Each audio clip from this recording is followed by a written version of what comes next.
Correndo. O importante papel do sacerdócio no lar. Abra sua Bíblia na carta de Paulo aos Romanos.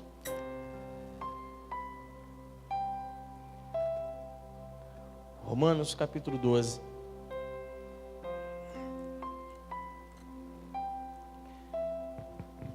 Versículo 2. Então, somente esse. Romanos capítulo 12, versículo 2.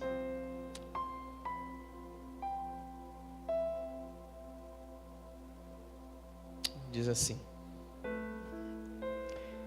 E não vos conformeis com este século, ou em algumas traduções, com este mundo, mas transformai-vos pela renovação da vossa mente, para que experimenteis, repete comigo, para que experimenteis qual seja a boa, agradável e perfeita vontade de Deus. Assim seja. Senhor, em nome de Jesus, te agradecemos mais uma vez pela tua presença nesse lugar, pela ação do teu Espírito Santo, não só através da tua palavra, mas dentro de nós, por essa certeza, Senhor, que reside dentro do nosso coração, de que quando a tua palavra é lida, o teu Espírito Santo traz sobre nós uma iluminação sobrenatural acerca de tudo aquilo que o Senhor tem a nos ensinar. Ministra, Senhor, o nosso coração mais uma vez, acerca de um tema tão importante, Senhor, mas ao mesmo tempo tão difícil de se ver sendo praticado dentro dos lares nos dias de hoje, que é a questão do sacerdócio. Fala conosco por mais uma vez, é o que te pedimos, em nome de Jesus. Amém. Nós iniciamos há cerca de umas 3 semanas atrás. Eu falei uma série de mensagens que fala sobre a importância do sacerdócio dentro de um lar, que é esse papel importante e fundamental, irmãos, que todo homem na figura de sacerdócio do seu lar, diante da sua família tem. Nós falamos na primeira semana de que uma das primeiras características que Deus exige para a vida de alguém que tem nas mãos a missão de governar alguma coisa ou algum lugar é que ele seja homem. Pode parecer algo estranho a gente falar sobre isso, né? Porque o termo sacerdote já nos dá uma ideia de que tem que ser um ofício desempenhado por alguém que seja do sexo masculino. Mas nós meditamos sobre isso, nós entendemos que ser homem vai muito mais além do que simplesmente ser alguém do sexo masculino. Não tem como você governar um lar. Aliás, a Bíblia nos ensinou sobre isso, que Salomão jamais conseguiria governar um reino, e esse foi o conselho de Davi para ele, se ele não fosse um homem e ao mesmo tempo um homem corajoso. E foi justamente a falta de coragem e de ser homem que fez com que Salomão tivesse o seu reinado marcado por situações negativas. Na segunda semana e na terceira semana, nós falamos sobre quais são os tipos de homem que Deus usa.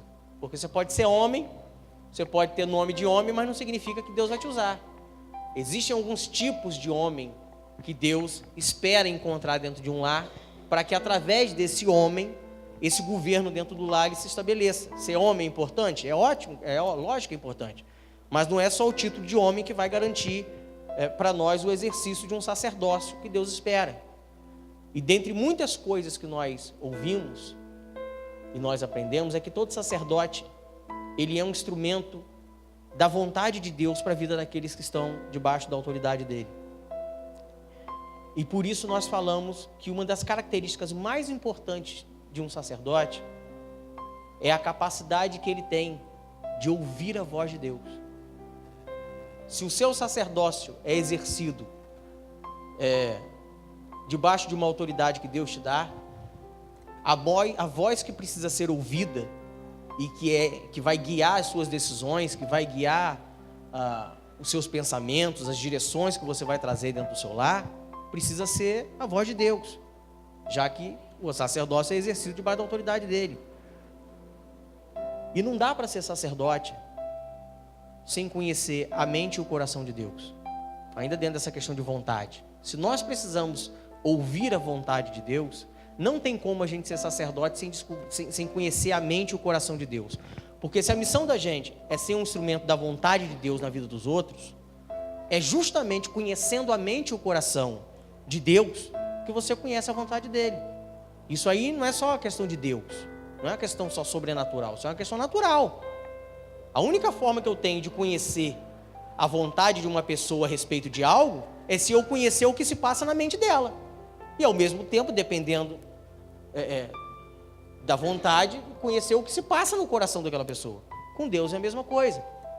O problema é que muitos querem exercer um sacerdócio sem conhecer a mente de Deus e sem conhecer o que se passa no coração de Deus.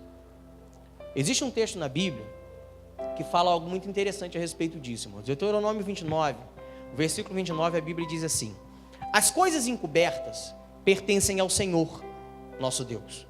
Porém, as reveladas nos pertencem, a nós e aos nossos filhos, para sempre, para que cumpramos todas as palavras desta lei. Qual lei?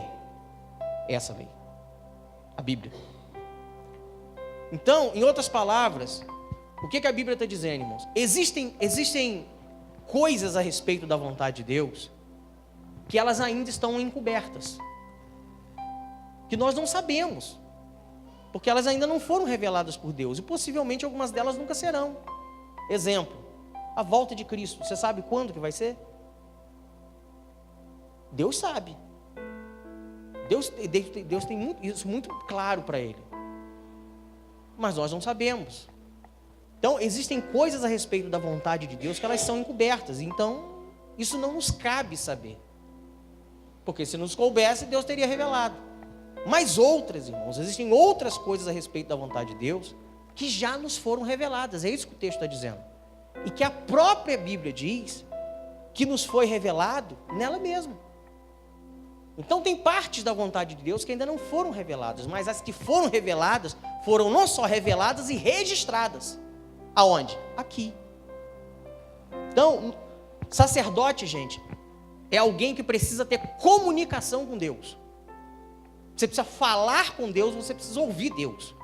Não existe comunicação com Deus sem uma vida de oração. Não existe comunicação com Deus sem leitura da Bíblia. Não tem. É por isso que muito sacerdote erra no governo do seu lar. É por isso que muito sacerdote não consegue fazer, e às vezes até a intenção é nobre, de tentar fazer a vontade de Deus se cumprir em casa. Mas ele não consegue por causa disso. O cara não lê a Bíblia. O cara não ora. O cara não pergunta nada para Deus. Como é que ele vai saber qual é a vontade de Deus? Tem como? Não tem. Não tem. E o grande problema, irmãos, nessa questão de sacerdócio, é que se o sacerdote ele não fosse instrumento da vontade de Deus, e ele também não estivesse suscetível a ser influenciado por outras vontades, eu não exerço a vontade, eu não sou o instrumento da vontade de Deus, mas automaticamente também eu não seria instrumento da vontade de ninguém. Estaria bom, irmãos, pelo menos mal. O problema é que todas as vezes que nós não somos influenciados pela vontade de Deus, fatalmente, meu filho, outras vontades vão nos influenciar. É igual essa questão de vida espiritual. Só existem 2 lugares para onde nós iremos quando a nossa vida terrena se findar. Ou é o céu, ou é o... Não tem meio termo. Não tem o purgatório. Irmão, essa história, essa filosofia toda de purgatório, isso tudo não é bíblico. Não tem essa história. Ou é de um lado ou é do outro. No servir a Deus, ou você está na presença de um Deus, ou você estará na presença de outro, que eu não considero como Deus, mas é outro ser espiritual que vai se passar como Deus para você. Não tem meio termo. Com relação à vontade, irmãos, divina sobre nós é a mesma coisa. Se eu, como sacerdote dentro da minha casa, eu não me tornar um instrumento da vontade de Deus para a vida da minha família, eu vou fatalmente ser influenciado por outro tipo de vontade, e eu vou ser instrumento dessa vontade dentro da minha casa. E o problema é que quando nós não somos usados, não somos instrumentos da vontade de Deus, nós fatalmente somos instrumentos de vontades que são inimigas da vontade de Deus. E é sobre isso que eu quero falar com você hoje. Sobre essas vontades que muitas vezes algumas pessoas acham ser vontade de Deus, mas não são. Existe uma guerra nesse sentido aqui. Vontade de Deus e vontades inimigas. As duas existem. As duas existem. Bota lá no 1 lá para mim, por favor. Passou demais. As duas existem. E sempre vai existir essa guerra. E eu quero meditar com você sobre quais são essas vontades inimigas da vontade de Deus. Essa história, irmãos, de sacerdote seguir outras vontades que não são as vontades de Deus, são vontades inimigas de Deus, tem feito com que, lamentavelmente, muitos lares às vezes se tornem lugares insuportáveis de se viver. Eu já ouvi testemunho, irmão, de pessoas dizerem para mim: eu prefiro estar em qualquer outro lugar, menos a minha casa. A minha casa é um tormento. Qualquer lugar da face da terra é mais tranquilo que a minha casa, porque a minha casa se tornou um ambiente insuportável de se viver. Essa história, irmãos, de sacerdotes serem influenciados por outras vontades que não são a vontade de Deus, tem feito com que casamentos sejam insuportáveis de serem levados à frente. Eu já ouvi isso de esposas, irmãos. De você atender um casal, atender um cônjuge, e a mulher virar para a gente e falar: eu não suporto mais conviver com ele. Eu não suporto mais ouvir a voz dele. Eu não suporto. Eu lembro uma vez uma pessoa falando isso para mim: o simples fato de eu estar aqui conversando com o senhor e saber que eu vou sair daqui, vou chegar em casa e vou encontrar com ele, para mim já é uma derrota. Eu preferi ficar pela rua, porque se tornou insuportável conviver com ele. Nós estamos aí numa semana muito atípica, que é uma semana que trata do julgamento de um caso que escandalizou assim a nação inteira, que foi o caso daquele menino Bernardo, que morreu. Irmãos, essa história de sacerdote não cumprir a vontade de Deus dentro de casa tem feito com que filhos e crianças fujam de casa e vejam às vezes na rua, vejam às vezes na casa de outras pessoas um lugar mais agradável e promissor do que a própria casa. Tem uma família que é testemunha nesse caso que fala: esse menino Bernardo, ele vinha para nossa casa, ele não vinha para nossa casa para comer, para beber, para nada, ele só vinha para ganhar carinho. Ele era muito carinhoso, ele era muito apegado, ele gostava de abraçar, ele gostava de beijar. A gente sentava no sofá assim, a gente nem chamava ele para perto, ele vinha e deitava no colo da gente. Carinho, irmãos. Um carinho procurado na casa de outros, porque dentro de casa não encontra. Fala comigo assim: um lugar onde a vontade de Deus se cumpre é bom, agradável e perfeito. Todo lugar, irmãos, onde a vontade de Deus ela se cumpre, esse lugar ele é bom, esse lugar é agradável, e aos olhos de Deus, pela vontade de Deus, é perfeito. E agora eu já começo a te desafiar nesse sentido.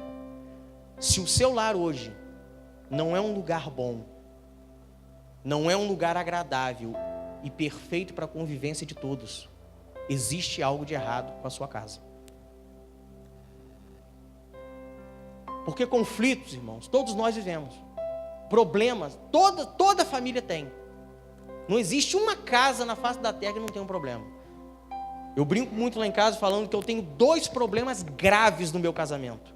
Meu casamento sofre hoje de 2 problemas graves. Quais são os 2 problemas? Eu e ela. Porque são 2 pessoas diferentes. E esses problemas graves não tem como você resolver. Vai existir sempre. Sempre. Então, conflito dentro de casa, conflito a nível familiar, sempre vai existir.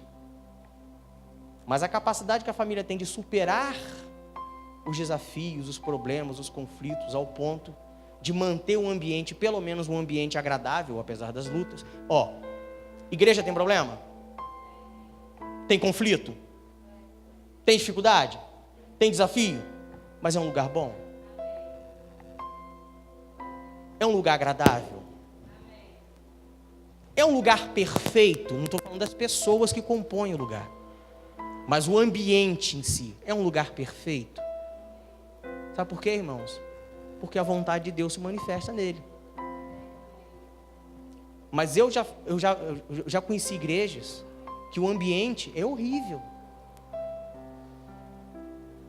Eu já conheci ambientes eclesiásticos onde você consegue sentir tudo, menos a presença de Deus. Por quê? Simplesmente porque o templo existe, as pessoas existem, o púlpito existe, o sacerdote existe, mas a vontade de Deus já deixou de existir há muito tempo. Eu sempre falo sobre isso. O texto de Apocalipse, irmãos, que fala de eis que estou à porta e bato, a gente usa muito com relação ao apelo, né, falando que Deus bate a porta do coração da pessoa, mas aquele texto, Jesus escreve para a igreja, uma igreja. Ei, eis que estou à porta e bato a porta da minha igreja. Se vocês deixarem, eu entro e sei, porque Jesus já estava fora há muito tempo. Então, o que faz de uma igreja um lugar bom, agradável, perfeito, é o quanto da vontade de Deus se cumpre nele. Por isso o pastor de vocês tem uma preocupação tão grande com relação a isso. Diante de dar uma direção, orar primeiro. Diante de fazer qualquer questão, de resolver qualquer questão, se reunir com uma diretoria primeiro, se reunir com uma equipe de líderes primeiro, de analisar o caso primeiro, de jejuar, de orar se necessário for primeiro. Por quê? Porque se a vontade de Deus não estiver atrelada naquela decisão, a tendência é que aquilo crie problemas sérios. E quando você se virar para Deus e falar, Senhor, me ajuda, Deus simplesmente vira para você e fala, não, eu? Na hora de criar o problema, você me perguntou? Então agora você resolve sozinho. Ainda que lá na frente ele vai fazer por graça e misericórdia, mas por compromisso e justiça, não vai fazer. Não tem obrigação de fazer. Então, se o seu lar hoje não é um lugar bom, não é um lugar agradável e perfeito, existe alguma coisa de errado lá. É lógico, irmãos, que nem sempre a culpa é exclusivamente do sacerdote. Eu também já peguei casos de que a casa é um tormento e a culpa não é do sacerdote. Tem umas mulheres rixosas que só a graça, irmãos. A própria Bíblia diz que é melhor você morar em cima do telhado do que ter que morar com uma praga daquela. Mas, como aprove o coração de Deus, nós falarmos sobre essa questão de sacerdócio, nós vamos falar sobre sacerdócio, mais à frente nós vamos meditar um pouco mais em outros papéis dentro de uma casa. Amém? Vamos lá. Quais são as 3 vontades inimigas da vontade de Deus? Primeiro, a vontade deformada do meu eu. Repete comigo, a vontade deformada do meu eu. Porque se a vontade de Deus, irmãos, ela é boa, perfeita e agradável, a vontade do meu eu, ela é deformada, ela é desagradável e ela é ruim. A Bíblia diz em Jeremias capítulo 17, versículo 9 ao 10, diz assim: enganoso é o coração do homem, mais do que todas as coisas. Irmão, esse versículo é muito sério. Imagine qualquer coisa no mundo, nada supera o engano de um coração humano. Enganoso é o coração do homem mais do que todas as coisas, e desesperadamente corrupto. Quem o conhecerá? Eu, o Senhor, esquadrinho o coração, eu provo os pensamentos, e isto para dar a cada um segundo o seu proceder, segundo o fruto das suas ações. Então, a Bíblia já te determinou isso aqui, que a vontade do eu, que existe dentro de você, ela não é perfeita. Pelo contrário, ela muitas vezes vai ser enganosa. Provérbios capítulo 16, versículo 1 ao 3, diz: o coração do homem pode fazer planos, mas a resposta certa dos lábios vem do...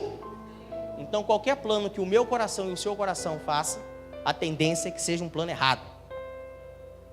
Todos os caminhos do homem são puros aos seus olhos, mas o Senhor pesa o espírito. Tem coisas que nós vamos olhar como sendo coisas certas, mas que na realidade não são. Nós vamos olhar coisas como sendo coisas agradáveis, quando na realidade não são. Confia ao Senhor as tuas obras. Esse versículo é lindo, irmãos. Confia ao Senhor as tuas obras, e os teus desígnios serão estabelecidos. Tudo que você tiver que fazer, entrega para Deus, e você vai ver que tudo que você sonha e projeta, Ele vai fazer. E da maneira boa, perfeita e agradável. Quantas vezes, irmãos,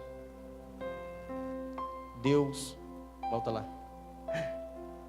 Quantas vezes Deus nos pede, às vezes, coisas, e por nós não entendermos a vontade de Deus, por nós não concordarmos com a vontade de Deus, nós deixamos a nossa vontade falar mais alto e a gente não faz.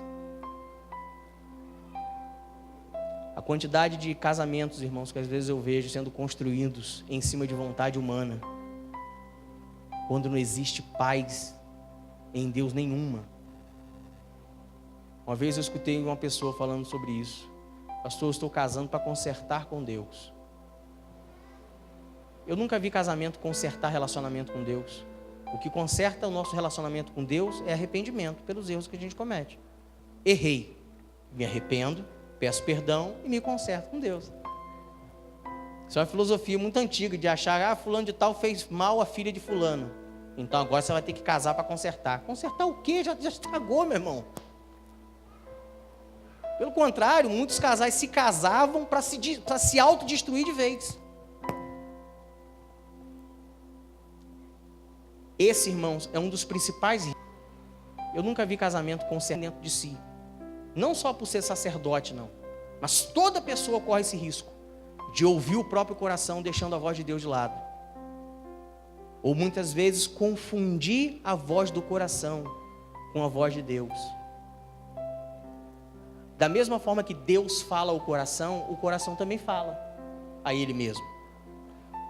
Esse é o grande risco de que muitas pessoas têm, pela falta de discernimento, achar que porque o coração está falando, é Deus quem está falando. Isso não é necessariamente uma regra. Quando a gente ouve a voz do coração, as consequências se resumem a desastres para a nossa vida. Só que quando eu ouço o meu coração e gero um desastre para a minha vida, eu vou dar conta dos meus erros a Deus. Mas quando isso vai para o lado do sacerdote, no caso de um sacerdote, gente, isso aqui pode acarretar consequências desastrosas para a vida de uma família inteira. Aí essa responsabilidade que a gente tem como sacerdote de anular o nosso ego para a vida de um sacerdote, gente, isso é 10 vezes maior essa responsabilidade. Porque dar conta dos próprios erros é uma coisa, mas você dar conta do erro de outras pessoas que erraram porque você as induziu a errar, isso é muito sério. A Bíblia fala em Deuteronômio 27, versículo 18: maldito aquele que fizer o cego errar o caminho. Porque o cara era cego. Talvez se ele andasse sozinho, a possibilidade dele acertar o caminho fosse maior do que caminhando com você. Mas você fez o cego errar o caminho. O que é o cego? Não sabia o que fazer. Se você pegar uma pessoa deficiente visual, você falar para ela assim, atravessa agora, ela não sabe o que fazer, ela vai confiar em você. Se ela morrer atropelada, é culpa de quem? Sua. É isso que a Bíblia está dizendo. A responsabilidade que a gente tem como sacerdote de guiar as nossas famílias sempre no caminho certo. Mas eu não sei qual é o caminho certo, então dependa do Deus que sabe de todas as coisas. Porque quando a vontade de Deus se manifesta, tudo fica bom, tudo fica agradável, tudo fica perfeito. Mateus 15, Jesus vai falar sobre isso a respeito dos fariseus da época, irmãos. Algumas pessoas chegam para Jesus, acho que são os discípulos, se não me engano, e viram para Jesus: Senhor, mestre, o Senhor sabe que quando o Senhor fala dessas coisas, os fariseus, eles não gostam, os fariseus, eles ficam nervosos, os fariseus, eles ficam indignados. Jesus vira para eles: deixa eles. Deixe-os. São cegos, são guias cegos, guiando cegos. E quando um cego guia outro cego, aí Jesus fala: ora, se um cego guiar outro cego, cairão ambos no barranco. Eles são cegos e estão fazendo muita gente cair no barranco junto com eles, porque são cegos. A minha vida, irmãos, ministerial, é ver famílias caindo em barrancos e se arrebentando em barrancos por causa de guias cegos que tem. A quantidade de famílias que hoje erram e se arrebentam em barrancos financeiros, se arrebentam em barrancos emocionais, se arrebentam em barrancos em tantas áreas, irmãos, por causa de guias cegos que não sabem decidir a direção certa a andar. E infelizmente, irmãos, como pastor, a gente às vezes consegue ver a direção errada, até mesmo antes dela se concretizar. Quando alguma pessoa chega para mim e fala assim: pastor, que o meu líder, na época eu era líder de marca, fulano de tal mandou fazer assim, assim, assim. Você olhar para a cara da pessoa assim, você saber que vai dar errado. Mas ele orou? Não sei, pastor. Mas da onde surgiu essa decisão? Da onde surgiu? Não sei, um dia ele chegou em casa falando isso. Um dia ele chegou em casa com isso. Não sabia se ia comprar, não sabia se ia vender, não sabia de nada. De repente chegou assim, e agora está aí a dívida aí. E o meu papel, irmãos, é sempre o mesmo. Isso dói muitas vezes. Você ter que virar para a esposa, você às vezes ter que virar para um filho e falar: seja obediente. Não tenho o que falar, eu não tenho outra direção para te dar. Seja obediente. Foi essa a direção que te deram? Então seja obediente. Pode ser que na sua obediência, orando a Deus, Deus tenha misericórdia e pelo menos livre você do barranco. Ainda que todos ainda se arrebentem, ou ainda que ele se arrebente, mas vamos orar para que a graça de Deus e a misericórdia de Deus olhe para você assim e, sabe, e te livre do barranco, porque isso aí vai dar em barranco. Não precisa ser mestre em artes espirituais para saber disso. Esposas, irmãos, sendo retiradas de igrejas por causa de marido. Uma vez eu sentei com o marido e eu falei sobre isso. Digo: o rapaz chegou para mim, que você está proibindo a sua esposa de ir à igreja. Não, pastor, não é que eu estou proibindo. Rapaz, fala a verdade comigo, seja homem, caramba. Você não deu essa direção, não? Não, é porque eu queixo. Rapaz, você preferiu o quê? Que a sua mulher tivesse com outro na rua? Você preferiu o quê? Que ela estivesse te deixando em casa com as crianças para poder te trair com outro? Todas as vezes, rapaz, que eu motivo a sua esposa a vir à igreja, eu estou tirando ela de dentro de um motel. Eu estou guardando estou te ajudando a ser sacerdote na sua casa. Acorda para a vida, cara.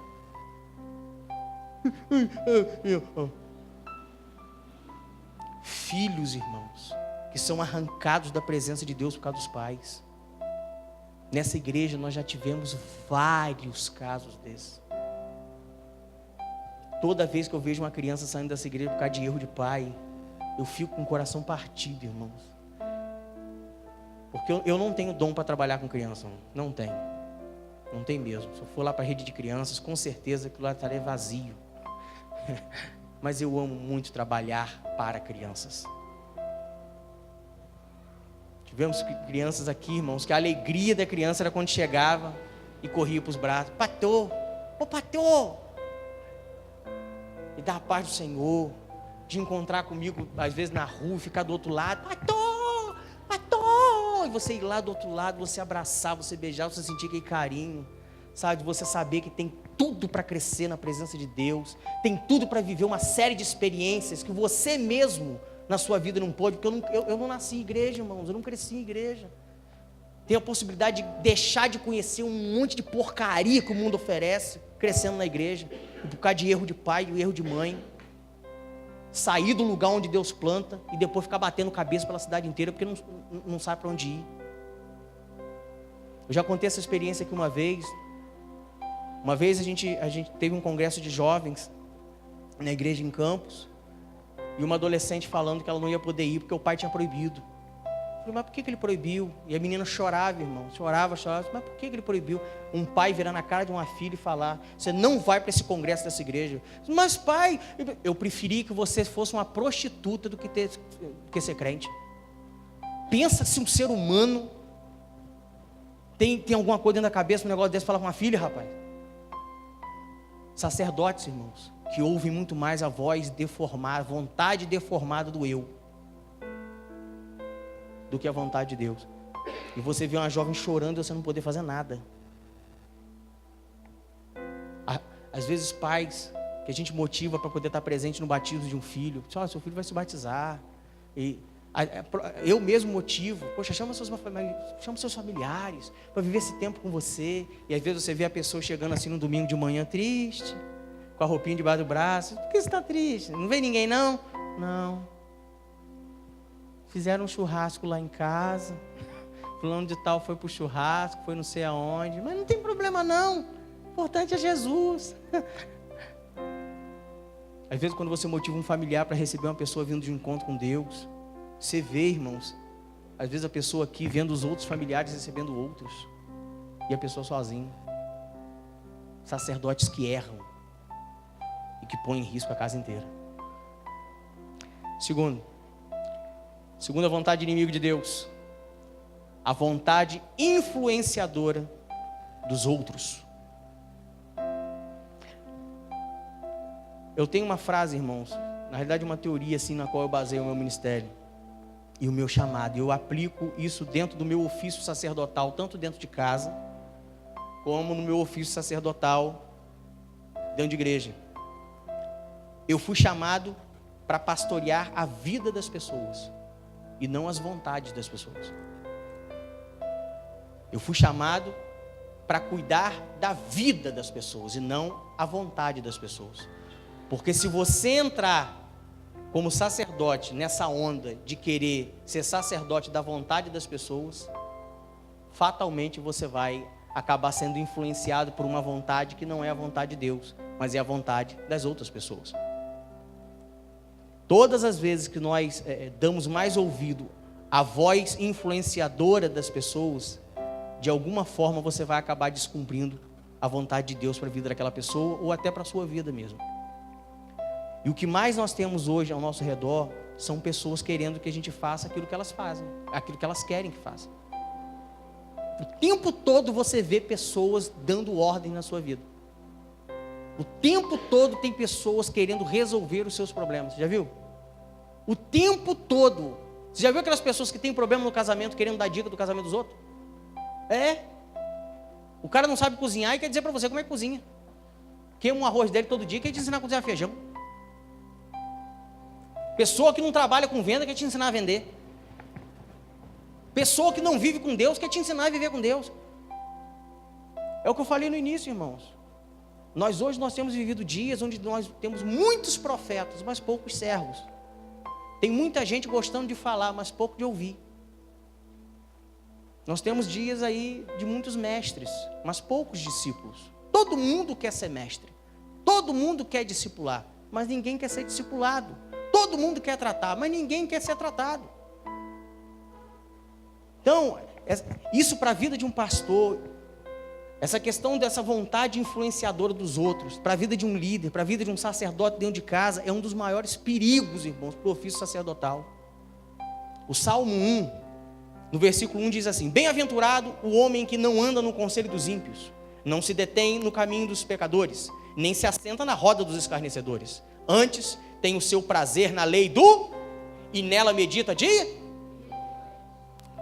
Se o conselho para a sua vida não vier da vontade de Deus, meu filho, todo conselho acaba sendo um conselho ímpio. Porque nenhum conselho supera o valor da vontade de Deus para a sua vida. E normalmente, isso aí eu te digo por experiência, irmãos. Quem medita na lei do Senhor e na presença dele dia e noite, dificilmente precisa de conselho dos outros. Dificilmente precisa de conselho dos outros. Porque você medita na Bíblia dia e noite. Você medita na presença de Deus dia e noite. E todas as vezes que você precisa de uma direção, o Espírito Santo traz para você. Aquela famosa frase, cara, se eu fosse você, irmãos, isso me chateia demais. Olha, se eu fosse você, eu já respondo, aliás, fica uma dica para você. O dia que você quiser me dar um conselho, você não chega assim não. Olha, pastor, se eu fosse você, eu já vou te responder, mas você não é. E se você não é, então acabou o assunto. Essa maneira, se eu fosse você, eu fazia assim. Se eu fosse você, eu fazia assado. Se eu fosse você, eu ia por aqui. Mas você não é eu, então deixa eu. Então, essa história de se eu fosse você, para sacerdócio, ela não funciona. Não funciona, irmãos. A não ser que o conselho venha assim de uma forma muito clara da parte de Deus, como os profetas faziam com os reis. Assim diz o Senhor. Tu fizeste nisso no seu... Aí não tinha para onde correr. Aquilo não era um conselho, aquilo era uma palavra profética vindo de Deus, porque o cara não tinha para onde escapar. Existe essa possibilidade? Existe. A Bíblia diz que na multidão de conselhos há sabedoria. Mas todas as vezes que você ouvir um conselho, ainda assim, ele merece ser ouvido, sempre. Ele merece ser analisado, sempre. Mas colocado diante de Deus, sempre. Antes dele ser acatado e antes dele ser executado. Caso contrário, meu filho, o sacerdote ele corre o risco de estar dando vazão a uma vontade que, ao invés de guiá-lo, poderá simplesmente influenciá-lo a uma determinada direção. E normalmente essa direção que essas vontades influenciam é uma vontade totalmente diferente, é uma direção totalmente diferente da vontade de Deus. Normalmente essa vontade influenciadora, ela conduz o sacerdote em direção à vontade de quem influencia. Se eu fosse o Senhor, eu fazia assim. Por quê? Porque se ele fizer assim, vai ficar bom para mim. Se eu fosse você, eu resolvia assim. Porque se você resolver assim, vai ficar bom para mim. Dificilmente você encontra uma pessoa só, olha, se eu fosse você, eu fazia assim, porque fazendo assim você favorece o outro e me prejudica. É assim que funciona? Nunca. Nunca. Eu já passei por diversas situações assim, irmãos, dentro e fora de ambiente de igreja, de ambiente de casa. E todas essas situações me ensinaram uma grande lição. E fica a lição para você. Exercer sacerdócio nem sempre vai significar alegria e satisfação de todo mundo. Exercer sacerdócio muitas vezes vai desagradar pessoas, vai deixar pessoas tristes, mas se o sacerdócio for exercido debaixo da vontade de Deus, ainda que as pessoas não concordem, elas vão ver Deus na decisão e vão te seguir. Mas se a vontade de Deus for colocada de lado, já era. Amém? Terceiro, a vontade manipuladora do diabo. A vontade manipuladora do inimigo. Essa é a terceira vontade, que é inimiga da vontade de Deus e que faz com que muitos sacerdotes errem. Mateus 4, irmãos, mostra Jesus sendo levado pelo Espírito Santo ao deserto. E lá Jesus foi tentado. Aí o texto diz assim: a seguir foi Jesus levado pelo Espírito ao deserto para ser tentado pelo diabo. E depois de jejuar 40 dias e 40 noites, teve fome. Então o tentador, aproximando-se, lhe disse: se és filho de Deus, manda que essas pedras se transformem em pães. O diabo falou uma mentira? Analisa o texto. Se és filho de Deus, Jesus não era filho de Deus? Manda que essas pedras se transformem em pães. Jesus não podia fazer? O diabo muitas vezes faz uso de verdades para te induzir ao erro da mentira. O diabo muitas vezes faz uso de situações que são corretas, certas, para te conduzir a decisões erradas e para ele te manipular. Irmãos, se Jesus no deserto se desviasse do papel, do ofício de sacerdócio dele para a humanidade, se Jesus não fosse quem ele era, e por algum momento ele desse ouvido a essa vontade manipuladora que o diabo tem, ele teria colocado por terra a salvação da humanidade inteira, inclusive a minha e a sua. O termo original para vontade, quando se fala em vontade divina na Bíblia, é um termo grego chamado telema. Repete comigo, telema. Telema. Em toda a Bíblia, irmãos, o termo vontade de Deus, esse termo telema, ele aparece 23 vezes. E todas as vezes que ele aparece sempre no singular. O que isso me ensina? A vontade de Deus, além de ser única, ela é imutável. A vontade de Deus não muda. Deus, quando escolheu você, ou para uma determinada vontade, quando Deus manifestou a vontade dele, eu vou falar sobre isso, vontade geral e vontade específica. Quando Deus tem uma vontade específica para a sua vida, essa vontade não muda. Porque Ele sabe que aquela vontade, quando se manifestar na sua vida, só vai fazer você crescer. Eu não consigo entender a cabeça de algumas pessoas, que uma hora Deus fala uma coisa, naquela hora, daqui a pouco Deus fala outra coisa, uma hora Deus fala para poder se aproximar, na outra hora Deus fala para se afastar. Que Deus é esse, meu Deus? Cada hora tem uma vontade. A vontade de Deus, a telema de Deus não muda. Ela é invariável, ela é imutável, ela é única. A própria Bíblia diz, Deus não é Deus de confusão. E quando você ouve pessoas falando da vontade de Deus para a vida delas, para você, você fica confuso. Não tem essa, irmãos.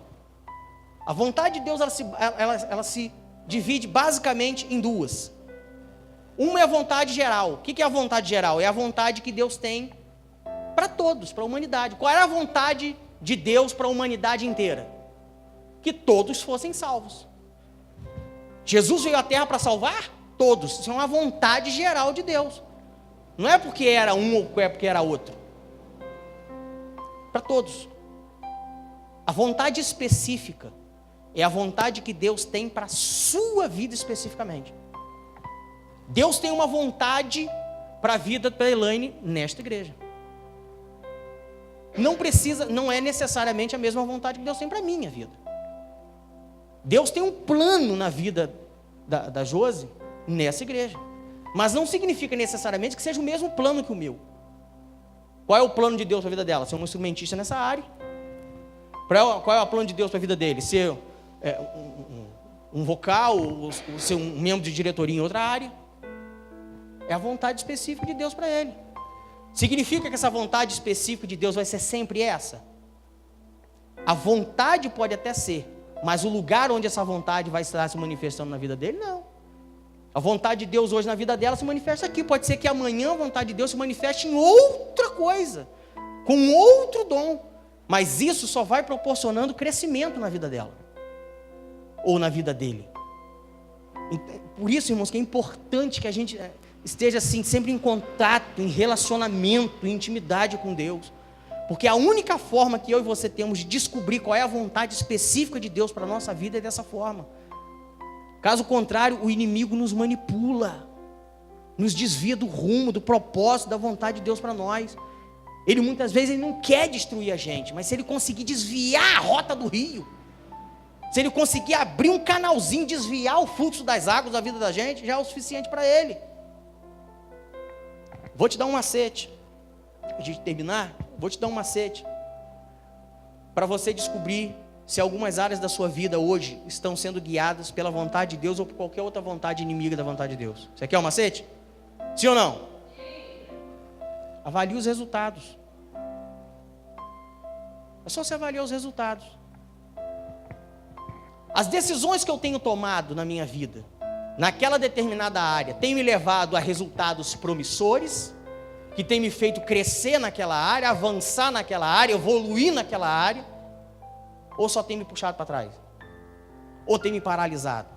Porque a vontade de Deus, irmão, não paralisa ninguém. A vontade de Deus não desvirtua ninguém. A vontade de Deus não faz ninguém desistir de nada. A vontade de Deus só faz a gente crescer. Veja quem era você antes de determinadas decisões e quem é você hoje. Veja como é que era a sua vida com Deus antes de determinadas decisões e veja quem é você hoje, como é que é a sua vida com Deus hoje. Casamento.